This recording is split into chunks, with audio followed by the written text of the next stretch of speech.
Bonjour à tous, je suis Axel d'Apprendre Excel et dans cette vidéo, je vais vous montrer comment utiliser le paramètre vrai de la recherche V pour remplacer les si imbriqués, notamment dans le cas d'un barème. Alors le paramètre vrai de la recherche V est très peu utilisé puisque généralement en fait il est relativement méconnu et on va voir comment l'utiliser, surtout comment gagner du temps dans le cas où on a un barème à appliquer pour éviter d'utiliser des si imbriqués ou alors de devoir passer par une mise en forme un peu trop lourde avec l'utilisation des formules index et équive.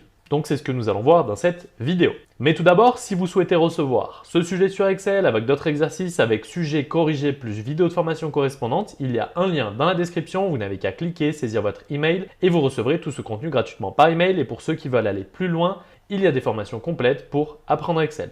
Alors ici, on a donc un barème pour appliquer des remises en fonction d'un montant hors taxe de vente. Donc on a nos différents clients avec des totals de vente hors taxe et on souhaite connaître le taux de remise appliqué en fonction du total des ventes hors taxe réalisées avec chacun de ces clients. Alors ici, on a donc nos taux de remise, en dessous de 499 €, aucune remise, de 500 à 1999, 2% de remise, de 2000 à 4999, 3%, et de 5000 € à plus, il faudra appliquer un taux de remise de 5%.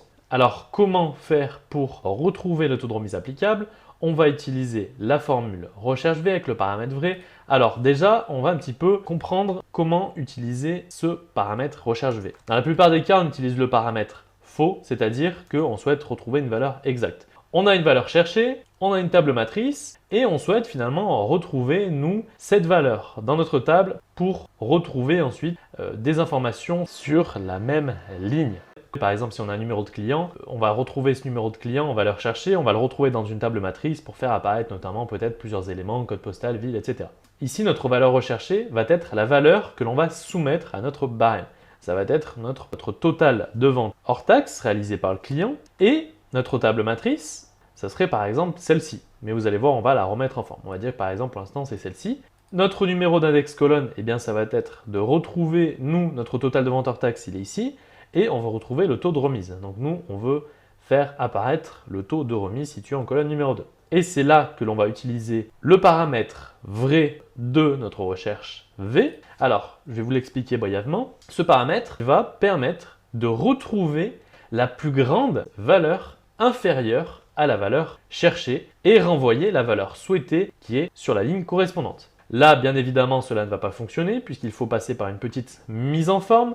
Il faut, lorsque vous utilisez le paramètre vrai de la recherche V, classer vos valeurs dans l'ordre croissant. Et puisqu'elles sont classées dans l'ordre croissant, il faut bien mettre en premier la plus petite borne de chacun de vos intervalles. Premier intervalle, on va donc mettre 0.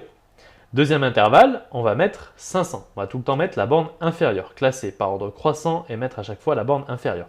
En dessous de 499, eh bien, la borne la plus petite sera 0. De 500 à 1999, la plus petite, ce sera 500. De 2000 à 4999, la plus petite borne sera 2000. Et ici, la plus petite borne sera 5000. Maintenant, on va mettre les taux de remise correspondants. Lorsque eh bien, le montant hors taxe est de 0, le taux de remise, alors soit on met 0, soit on met aucune, pour dire qu'il n'y a aucune remise. Mais par exemple, dans le cas où on souhaite faire apparaître ensuite montant de la remise, on va faire total des ventes hors taxe fois le taux de la remise, peut-être, en fonction du cas, eh bien cela nous fera ressortir un résultat. Donc on va plutôt mettre 0%. Ici, on va tout appliquer en pourcentage. En format de cellule, on va bien mettre en pourcentage. On va mettre aucune décimale, on n'en a pas besoin. Donc ici, on a 0%. Ensuite, on a 2%. Donc ici, pas besoin de se poser de questions. Si vous avez bien fait le travail d'aller chercher la borne inférieure de chacune des lignes de votre barème, vous n'avez qu'à recopier ici les remises. Maintenant, nous allons pouvoir appliquer notre formule. Nous allons utiliser notre recherche V. Notre valeur cherchée, c'est bien notre total des ventes hors taxe, puisque c'est cette valeur-là que l'on souhaite appliquer à notre barème. Notre table matrice, c'est la table que l'on vient de créer, avec la borne inférieure à gauche et le taux applicable à droite. Donc on va figer notre tableau avec F4. Point virgule, nous on souhaite faire apparaître le taux de remise situé en colonne numéro 2. Et on va utiliser le paramètre correspondance approximative, c'est-à-dire vrai ou alors 1. Donc nous, on va mettre le paramètre vrai, hop, et on va appuyer sur Entrée. On va étirer notre formule, on va mettre notre taux de remise en pourcentage pour faciliter la lecture. OK, et on va pouvoir vérifier nos résultats. Ici, on a 2800 de ventes Alors 2800, c'est bien entre 2000 et 4999, donc le taux de remise c'est bien 3%. Ici on a 270, c'est bien en dessous de 499, donc 0% de remise. Ici 9400, c'est bien supérieur à 5000, donc 5% de remise. Et ici par exemple 1250, c'est bien entre 500 et 1999, donc 2% de remise. Alors comment Excel fait pour retrouver ces résultats? Tout simplement, ici par exemple pour 2800, Excel va se poser la question, ok, eh bien quelle est dans ma table de recherche la plus grande valeur ici inférieure à ma valeur recherchée.